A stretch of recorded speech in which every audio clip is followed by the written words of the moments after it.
నమస్తే మిత్రులారా, ఒక వార్త నిజంగా ఇది కనిచివేస్తూ ఉన్నది. 20 లక్షల అప్పు కోసం కన్న బిడ్డను అమ్మేసిన తండ్రి సవతి తల్లి. 20 లక్షల అప్పు కోసం తండ్రి సవతి తల్లి ఇద్దరు కలిసి ఒకరికి అమ్మేసిరట. అమ్మేయడం అంటే ఇలా పెళ్లి చేసేసిరట. పెళ్లి చేసేసి పాపం గొంతు మీద కత్తి పెట్టి తొక్కేసే ప్రయత్నం చేసిరట. అయితే ఇది ఎక్కడ జరిగింది అంటే జనగామ జిల్లా బచ్చన్నపేటలో జరిగింది. 45 ఏళ్ల బీఆర్ఎస్ వ్యక్తితోటి పెళ్లి చేసిరట. అసలు వివరాల్లోకి వెళ్తే అసలు ఏంటిది అనే దాని మీద మాట్లాడుకుందాం. ఈ అమానుష ఘటన ఎక్కడ జరగద్దు అని చెప్పి నేను అనుకుంటా. అసలు వివరాల్లోకి వెళ్తే రాకేష్ గౌడ్ అనే వ్యక్తి ఒక ఎస్సీ అమ్మాయిని పెళ్లి చేసుకున్నాడంట.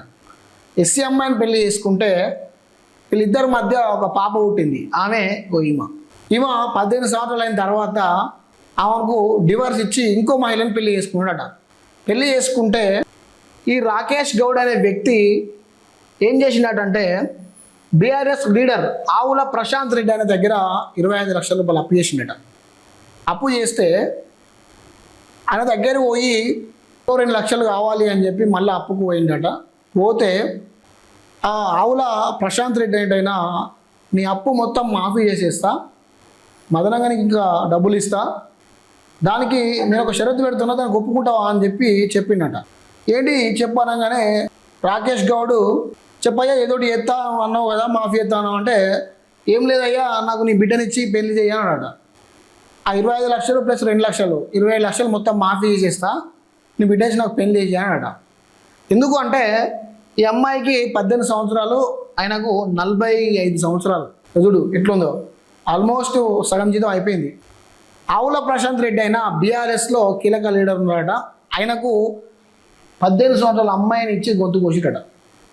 ఈ ఎవరైతే ఉన్నారో ఇక్కడ ఇలా తండ్రి సవతి తల్లి ఇద్దరు కలిసి నువ్వు ఈ ప్రశాంత్ రెడ్డిని పెళ్లి చేసుకోకపోతే మేమిద్దరం మందాయి సత్తాము అని చెప్పి బెదిరించేసి ఆమెకు గుట్టు చప్పుడు కాకుండా వేరే గుడిసెలో పెళ్లి చేసిరట. పెళ్లి చేసి బాబా మా అమ్మాయికి తీరని అన్యాయం చేసిరట.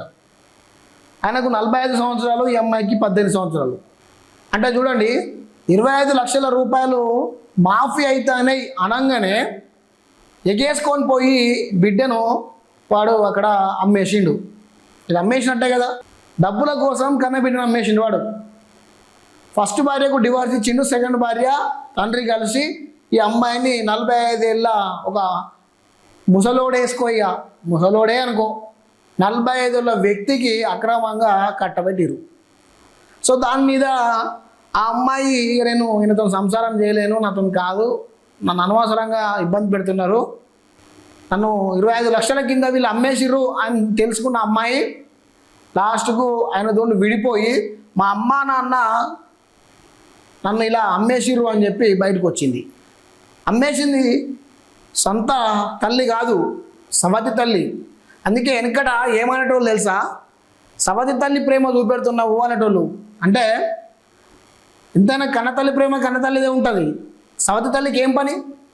నువ్వు ఏడపోతే ఆమెకి ఏం పని, నువ్వు ఏడ తత్తే ఆమెకి ఏం పని, నువ్వు ఎవరిని పట్టుకొని పోతే ఆమెకి ఏం పని? ఆమె కావాల్సింది ఏంది? వాళ్ళ కడుపులో పుట్టినది చదువుకోవాలి అంతే. సో నేను అందరూ అట్లుంటలే నేను అనట్లేదు, కానీ కొంతమంది ఇలా అంటున్నారు, కొంతమంది ఇలా ఉంటున్నారు. సో ఈ అమ్మాయిని కన్న తండ్రి ఉన్న సవతి తల్లి ఇద్దరు కలిసి 20 లక్షల రూపాయలకు అమ్మేసేసి ఆమె జీవితాన్ని నాశనం చేసిరట. ఇక చూడు ఏదంటే ఇట్లా జరుగుతూ ఉన్నది. 40 ఏళ్ళ బీఆర్ఎస్ నేతతో బలవంతంగా పెళ్లి అట. జనగామ జిల్లా బచ్చన్నపేటలో దారుణం. మహిళా కమిషన్ను ఆశ్రయించిన యువతి న్యాయం చేయాలని వేడుకోలు. అదేవిధంగా డీజీపీ గారికి, ఎస్పీ గారికి కూడా కంప్లైంట్ చేసిందట.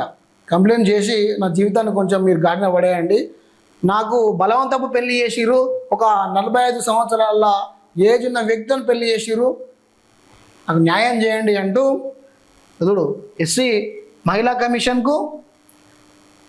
కమిషన్కు డీజీపీకి, ఎస్పీ గారికి ఫిర్యాదు చేసిందట.